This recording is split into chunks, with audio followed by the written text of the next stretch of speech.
Hello guys, welcome back to my YouTube channel. और आज के इस वीडियो में हम जावा को शुरू करने वाले हैं। तो इस सीरीज़ में हम जावा करेंगे और जावा के साथ हम डीएसए करेंगे, ठीक है। तो आज हम जावा को शुरू करने वाले हैं। तो जावा शुरू करने के लिए आपको कोई भी लैंग्वेज पहले से आनी ज़रूरी नहीं है, आप डायरेक्ट जावा सीख सकते हो। आपको पहले कोई भी लैंग्वेज आती हो ना आती हो, इट इज़ नॉट नेसेसरी। बिल्कुल बेसिक से यहाँ से पढ़ाया जाएगा, आप डायरेक्ट यहाँ से पढ़ सकते हो। आपको कोडिंग आज से पहले कभी की हो या फिर ना की हो, आप यहाँ से बिल्कुल ईजी तरीके से पढ़ सकते हो, ठीक है। तो ये तो था इंट्रोडक्शन की क्या शुरुआत में हम करेंगे। तो हम क्या करने वाले हैं कि जावा में जितना भी हमको थ्योरी पार्ट है और जितना भी मतलब हमको कोडिंग करना है वो सारा हम करेंगे, बेसिक से करेंगे। जितने भी सारे टॉपिक्स हम उनको कवर करेंगे। फिर वो करने के बाद हम जावा में ही डीएसए को शुरू करेंगे, ठीक है। फिर हम उसको एंड करेंगे, ठीक है, जावा वाले डीएसए को, ठीक है। उसके बाद हम सिस्टम डिज़ाइन भी करेंगे इस सीरीज़ के अंदर, ठीक है। तो इस सीरीज़ के बारे में जो भी इंफॉर्मेशन है उसके लिए एक अलग से वीडियो आपके पास पहुंच जाएगा, और शायद पहुंच चुका हो, नहीं भी पहुंच चुका होगा तो अभी 1 से 2 दिन में वो वीडियो आपके पास पहुंच जाएगा। आप उसको देख के समझ सकते हो कि ये सीरीज़ आगे कैसे चलने वाली है, ठीक है। तो आज हम जावा शुरू करने वाले हैं, ठीक है। तो सबसे पहले आपको कैसे इंस्टॉल करना है ये आप देख सकते हो, ठीक है। कैसे आपको इंस्टॉल करना है, आप ऑनलाइन कंपाइलर पे भी कर सकते हो और आप VS कोड में जावा इंस्टॉल करके भी इसको कर सकते हो, ठीक है। तो सबसे पहले तो हम क्या है, एक न्यू मैंने यहाँ पे main.java नाम का एक अपनी फ़ाइल क्रिएट कर ली, ठीक है। अब .java, अब इसका जो फाइल का एक्सटेंशन है वो जावा है, ठीक है। तो जावा फाइल का एक्सटेंशन जावा होता है, ठीक है। अब मेन इस फाइल का नाम है, ठीक है। तो अब जब मैं इसमें कोड लिखूँगा तो सबसे पहले मेरे को क्या लिखना है इस कोड में मैं आपको बताता हूँ, ठीक है। सबसे पहले हम जावा में क्या बनाते हैं, एक पब्लिक क्लास बनाते हैं। तो हम क्या लिखेंगे, पब्लिक क्लास, और हम अपनी जावा फाइल का नाम लिख देंगे, ठीक है, पब्लिक क्लास मेन। तो सबसे पहले हमने लिखना है पब्लिक क्लास, उसके बाद अपनी जावा फाइल का नेम जो भी हमने हमारा है जावा फाइल का नेम, ठीक है। फिर हम इस पर क्या लिखेंगे, इसके बाद हम ये कॉलन लगाएंगे, ठीक है। कॉलन लगाने के बाद हम एंटर मारेंगे, ठीक है। अब क्या करेंगे, अब यहाँ से लिखेंगे पब्लिक स्टैटिक वॉइड मेन। तो हम एक मेन फंक्शन बनाएंगे। तो सबसे पहले क्या था, हमने एक जावा की क्लास बनाई, ठीक है। उसके अंदर हम मेन फंक्शन लिखेंगे। अब मेन फंक्शन के अंदर हमारा कोड आएगा, ठीक है। हम और भी फंक्शंस बना सकते हैं जिनको हम एग्जीक्यूट अपने मेन फंक्शन में ही करेंगे, ठीक है। तो हो सकता है अभी आपको चीज़ें समझ में ना आ रही हो, लेकिन जैसे मैं थोड़ा सा और आगे कोड लिखूँगा तो आपको चीज़ें समझ में आनी शुरू हो जाएंगी, ठीक है। तो सबसे पहले हम यहाँ पर लिखेंगे स्ट्रिंग, और फिर ये बॉक्स, फिर आर्ग्यूमेंट, और फिर कॉलन, ठीक है। तो इतना जो कोड है ये आपको पहले से लिखा हुआ होगा, ठीक है। ये आपको पहले से, ये आपको लिखने की ज़रूरत नहीं है, आपको पहले से बाय डिफ़ॉल्ट लिखा हुआ मिल जाएगा, ठीक है। इसे कहते हैं बॉयलर प्लेट कोड। तो कुछ प्रोग्रामिंग लैंग्वेजेस ऐसी होती हैं जिनमें आपको ये पहले से इन बिल्ड, आपको मतलब पहले से लिखा हुआ एक कोड मिलता है जो कि आपको मतलब आप नहीं लिखोगे, मतलब ये पहले से भी लिखा हुआ मिलता है। तो इसमें क्या है ना कि ये कुछ एग्जीक्यूट नहीं करेगा। अभी मैं इस प्रोग्राम को अगर रन करूँ, Ctrl+S करके सेव होता है, ठीक है। तो यहाँ से अगर मैं इसको रन करूँ तो देख सकते हो यहाँ पे कुछ भी नहीं आया, ठीक है। तो ये रन हो गया लेकिन यहाँ पे कुछ भी नहीं आया। तो कुछ भी नहीं आया मतलब ये कुछ कर ही नहीं रहा है, तो मतलब कुछ एग्जीक्यूट नहीं कर रहा है। लेकिन एग्जीक्यूट करने के लिए आपको पहले ये लिखना पड़ेगा, ठीक है। तो कुछ प्रोग्रामिंग लैंग्वेजेस जैसे पाइथन में तो ये बिल्कुल नहीं लिखना पड़ता, आप डायरेक्ट वहाँ पे कोड कर सकते हो। लेकिन जावा के अंदर आपको पहले ये 2 लाइनें लिखनी पड़ेंगी।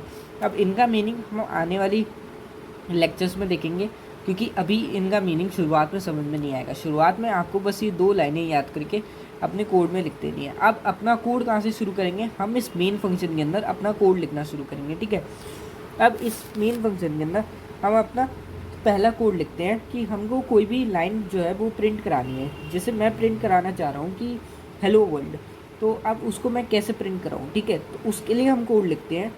तो सबसे पहले मैं उसके लिए हम कोड लिखेंगे system.out.println, ठीक है। इसके बाद हम लगाएंगे ब्रैकेट, उसके अंदर हम स्ट्रिंग लगाएंगे, और फिर हमको जो भी प्रिंट कराना है हम वो लिख देंगे। जैसे हमको प्रिंट करना है हेलो वर्ल्ड, ठीक है, तो हमने हेलो वर्ल्ड लिखा, ठीक है। और हम लाइन के एंड में एक सेमीकोलन लगा देंगे। तो जावा में हम लाइन में, जावा और C++ पे हम लाइन के एंड में सेमीकोलन लगाते हैं। ये लाइन के एंड में सेमीकोलन लगाने का मतलब ये है कि कंपाइलर को पता चल जाता है कि यहाँ पे ये लाइन एंड हो रही है, ठीक है। तो हमने ये लिखा, ठीक है। अब ये जो एक्स कॉलन है ये बाय डिफ़ॉल्ट आ जाएगा, ठीक है। अगर आप वी एस कोड में कर रहे हो तो कुछ एक्सटेंशन होते हैं जो कि आपके कोड को थोड़ा सा मतलब ये हो जाता है, ठीक है। जैसे एक्स आ गया अभी, तो हो सकता है आपके में ना हो, बट इसका कोई भी लेना देना नहीं है अभी फ़िलहाल हमको, ठीक है। तो ये हम कोड लिखते हैं, ठीक है। तो ये जब मैंने लिखा तो कंट्रोल एस करके जब मैं प्रिंट करूँगा तो देख सकते हो आप कि हेलो वर्ल्ड हमारे लिए प्रिंट करके इसने दे दिया है, ठीक है। तो अब हमारे लिए हेलो वर्ल्ड प्रिंट हो गया है, ठीक है। तो अब हेलो वर्ल्ड हमारा प्रिंट हो गया है। अब हम चाहते हैं कि हम एक और लाइन को प्रिंट करें, ठीक है।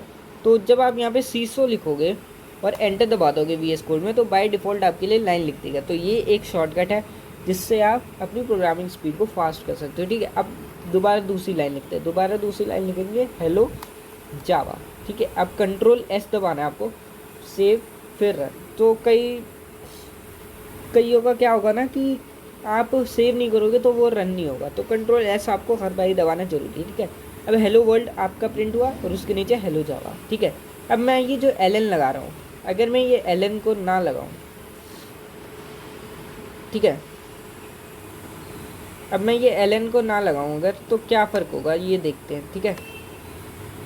तो ये एक सेकेंड, हाँ, तो ये एल एन मैंने हटा दिया। अब इसको प्रिंट करके देखते हैं रन करके।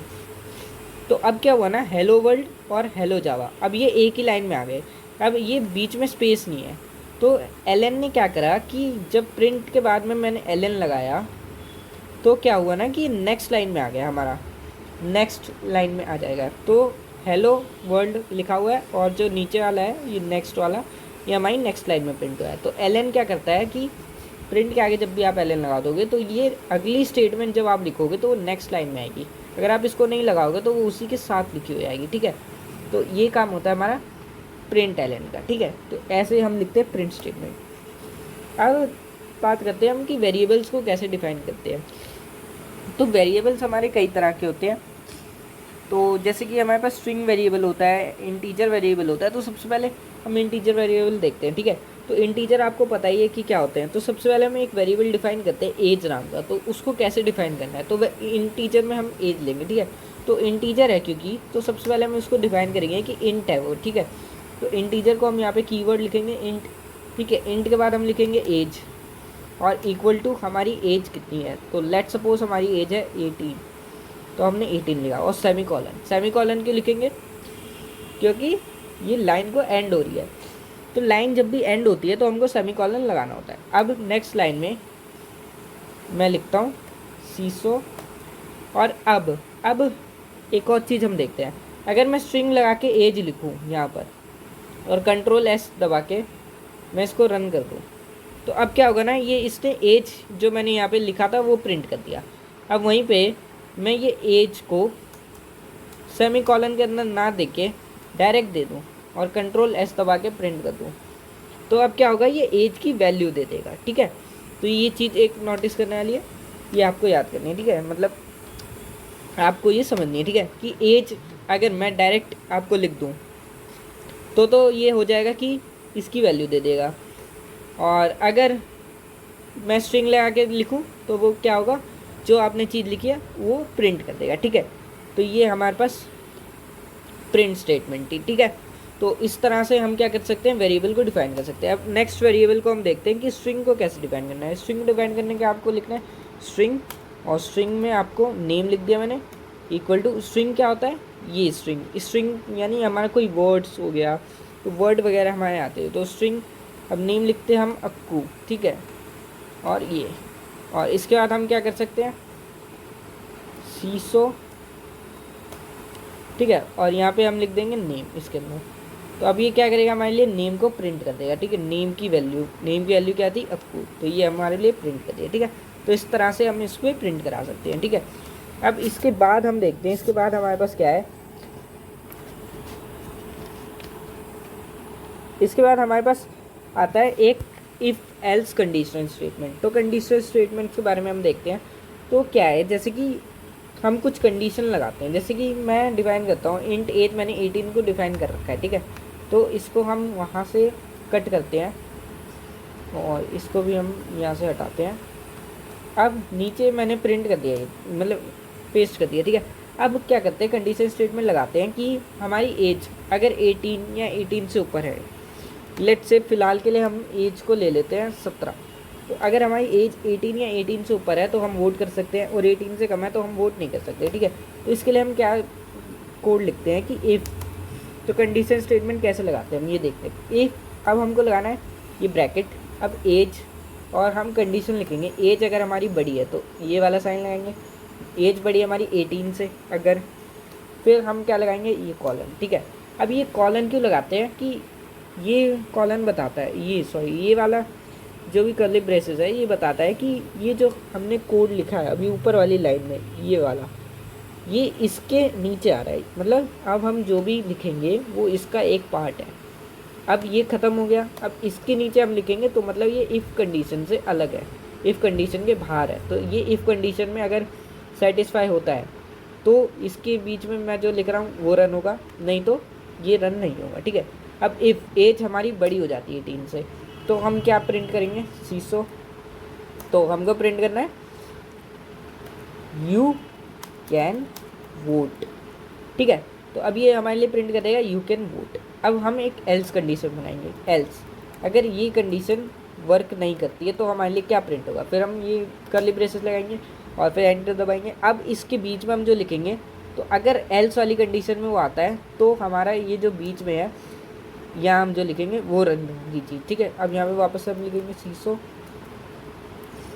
तो सीसो लिखते ही आपका system dot out dot print एलन आ जाएगा। अब हम यहाँ पे लिखेंगे यू कैन नॉट वोट, ठीक है। अब ज़रा इस प्रोग्राम को रन करते हैं, ठीक है। अब हमने इस प्रोग्राम को रन करा और लिखा हुआ आ गया यू कैन नॉट वोट, तो आप वोट नहीं कर सकते हो, ठीक है। तो आप वोट क्यों नहीं कर सकते हो, क्योंकि आपकी एज कम है 18 से। अब मैं इस एज को 19 कर दूँ, कंट्रोल एस, तो यू कैन वोट, ठीक है। तो अभी हमने एक कंडीशन नहीं ली है इनिशियली कि एज 18 के बराबर है तो हम वोट कर सकते कि नहीं, तो उस कंडीशन में अभी तो ये फ़िलहाल फॉल्स माना जाएगा, फॉल्स आएगा, तो उसको भी हम सही कर सकते हैं। और आप होमवर्क के तौर पर उसको कंडीशन को देख सकते हो कि 18 पे हम कैसे इसको सही कर सकते हैं और ऑप्टिमाइज़ कर सकते हैं कि एज 18 पे भी हमको बताया कि यू कैन वोट, तो उसमें हम क्या कर सकते हैं, आप ये घर से करके देख सकते हो, ठीक है। अब कुछ हमारे पास कांस्टेंट होते हैं, कांस्टेंट्स, जैसे ये इंट एज है, ठीक है।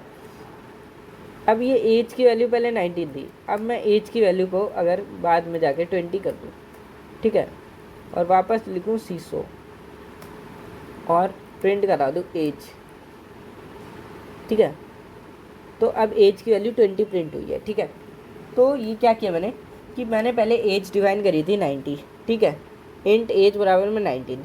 फिर मेरे को बाद में याद आया कि मैंने एज गलत दी है, तो अब मैं वापस से एज लिखूँगा और इक्वल टू 20 कर दूँगा, तो अब ये इसमें वैल्यू अपडेट हो जाएगी। अब एज की वैल्यू अपडेट हो गई, अब मैंने एज प्रिंट कराया तो एज क्या प्रिंट हुआ हमारे पास 20, तो ये हमारे पास प्रिंट हो गया, ठीक है। अब मैं चाहता हूँ कि मेरे पास कोई डेटा हो, कोई डेटा बहुत इंपॉर्टेंट है, ताकि मतलब कोई इंपॉर्टेंट डेटा है, अब वो बार बार मैं उसको चेंज ना कर सकूँ, मतलब जैसे मैंने ऊपर कोई वेरिएबल डिफाइन करा तो वो बहुत इंपॉर्टेंट डेटा है, अब मैं चाहता हूँ कि वो गलती से भी मैं उसको चेंज ना कर दूँ नीचे कहीं भी, तो उसके लिए हम क्या करेंगे, कांस्टेंट डिफाइन करते हैं। तो कांस्टेंट के लिए हम क्या करते हैं, हम कांस्टेंट डिफाइन करते हैं। तो कांस्टेंट क्या होता है कि वो जो भी है वो हमारे पास चेंज नहीं होगा, तो हम उसके लिए क्या लिखेंगे, final int as equal to 18, ठीक है, और ये ऊपर से हम हटा देते हैं।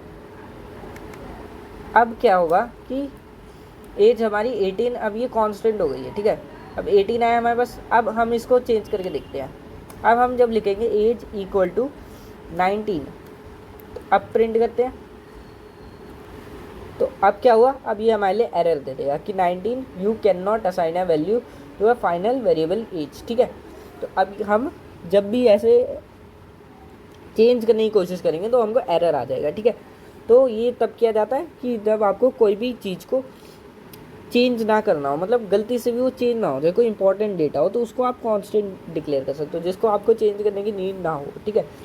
और एरर क्या होता है, तो एरर वो जब भी आपकी कोई लाइन किसी भी कोड में कोई भी लाइन आपकी सही नहीं होती, सिंटेक्स उसका सही नहीं होता है, कुछ भी उसमें गड़बड़ होती है तो वो एक एरर शो करता है। तो एरर शो करता है और आप यहाँ से पढ़ भी सकते हो कि क्या एरर होता है और कौन सी लाइन में एरर है, तो उस हिसाब से आप उसको ठीक भी कर सकते हो। ठीक है, तो ये था कांस्टेंट के बारे में। ठीक है, और ऊपर मैंने आपको काफ़ी आज के लिए तो मैंने आपको काफ़ी कुछ बता दिया। ठीक है, तो अब नेक्स्ट लेक्चर में हम आगे देखेंगे लूप्स के बारे में और इनपुट कैसे लेते हैं जावा के अंदर, ये भी हम नेक्स्ट लेक्चर में देखेंगे। ठीक है, और पूरी सीरीज़ डीएसए, तो पूरा जावा, डीएसए और सिस्टम डिज़ाइन, तीनों चीज़ें इस सीरीज़ में कवर होगी। सो आज के लिए तो इतना ही, मिलते हैं नेक्स्ट वीडियो में। Thanks for watching and keep learning.